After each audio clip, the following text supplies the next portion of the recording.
The diaper wearing orange chomo that currently resides in the White House by the name of Donald Trump recently posted a tweet attacking the Smithsonian museums for being quote unquote too woke, whatever the hell that means. And he posted this tweet on August 19th, and this is what he said. The museums throughout the Washington, but all over the country, are essentially the last remaining segment of woke. The Smithsonian is out of control, where everything discussed is how horrible our country is, how bad slavery was, and how unaccomplished the downtrodden have been. Nothing about success, nothing about brightness, nothing about the future. We're not going to allow this to happen. And I instructed my attorneys to go through the museums and start the exact same process that has been done with colleges and universities, where tremendous progress has been made. This country cannot be woke because woke is broke. We have the hottest country in the world, and we want people to talk about it, including in our museums. Now, if you're like me and you look at that just plethora of stupidity and illogical, like just nonsense, and the way that he speaks, the way that he talks about topics, you can just tell he has no grasp on reality or the subject at hand. And the like, oh, it's too woke. Woke is broke. It's like he's grabbing random racist dog whistle like words and adjectives and just throwing them on in a sentence like an ad, just throwing them in there. Just woke is broke. Woke is bad. DI this. Woke DI. It's like the one what was that scary movie when they were making fun of the Grudge, where they're like Benihana, teriyaki. Like it's like that's how he sounds. He just sounds like a moron. And the fact that he wants to go through the museums and whitewash them. See, I'm a huge fan of history. I love learning about different events throughout history. I've always been like that. If I was an electrical engineer, I'd probably want to be a history teacher because I like reading about things that happen. And whether it be, the French Revolution, World War II, or like the Three Kingdoms period in China. Like history fascinates me because of the stories, they're real and you can learn from different events throughout history, and whether it be good or bad. So the bad things don't repeat themselves, and then the good things, we can expand on those and make the world a better place. The people like Trump, their brains are small. I swear to God, from ear to ear, he has nothing there except hot air, and he just has a very narrow view of how history, the world, and pretty much everything else actually is.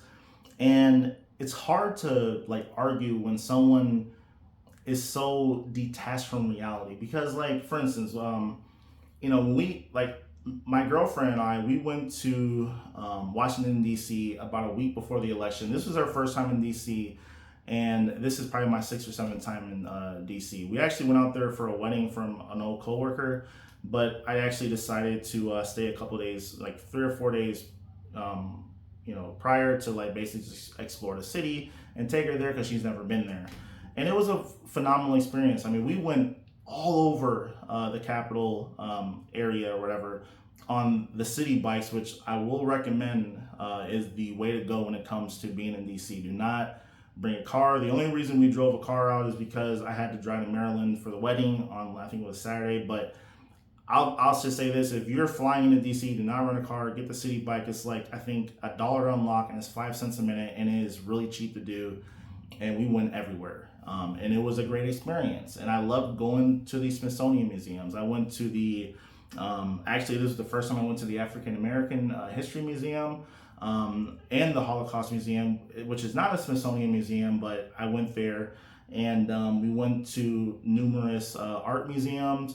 We went to the it's like the Space and Air, it's the NASA Museum, and the Museum of Natural History. I mean, they're in like, we probably went to at least 10 museums, and then we like were riding our bikes all throughout, like up and down the National Mall. And it was breathtaking to see it, like, and we cover so much like ground being on the bikes and just seeing all this different history, and like I loved it. And for someone like Trump, they're gonna like which I don't even think he probably even been to any of these museums, because if it's not like a teenage beauty pageant or some other kind of like weird chomo activity, he's probably not even interested in it. But for someone like me, I mean, it's like I would highly recommend having Washington D.C. for a week on your bucket list, because lots of things to do. But we go through the let's say the African American History Museum, where like a good portion of the museum it talks about like slavery, because that was a major part of our history. I mean, it's not something that was like a minor little detail, like, oh yeah, like it was a side note of American history. No, the country fought a civil war over whether or not we should continue slavery or not. And this was a huge part of our history. And to just say that, hey, it wasn't a big deal. Slavery by far is one of the most inhumane things. You are literally taking away someone's freedom. And I know the Republicans love talking about freedom this and freedom that and apple pies and all sorts of other like just empty phrases and words, and they say, oh, we believe in freedom, but then like they want to get rid of things that talks about the hard fought like bad things, or like the hard fought things that we fought against that were bad, that was part of our country's history.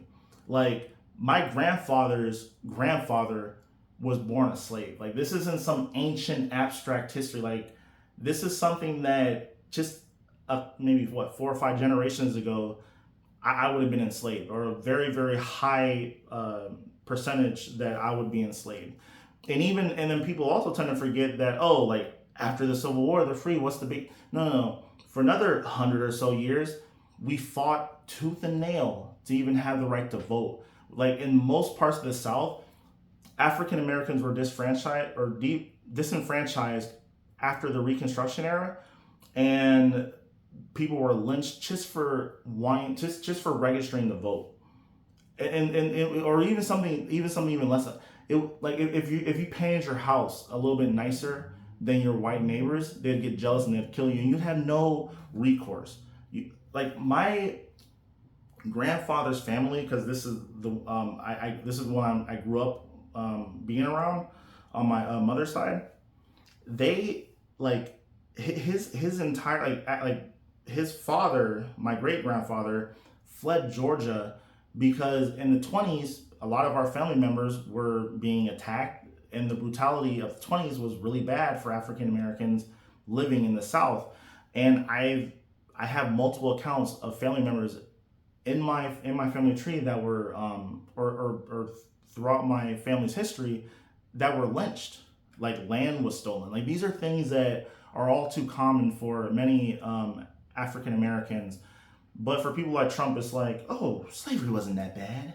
It was, everyone was employed. What's the big deal? But see, at the bare minimum, he's just a racist. I mean, I like, and it's evident because he's been sued for not wanting to have black people in his apartments.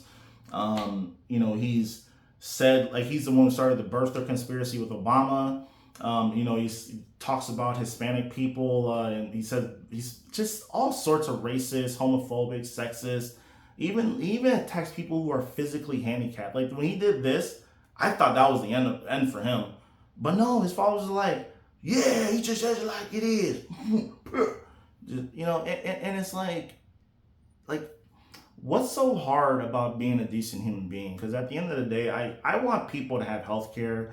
I want everyone's kids to be able to go to schools that are good, and then they can, if they put their, if they work hard for it, they can obtain what they want to attain in life.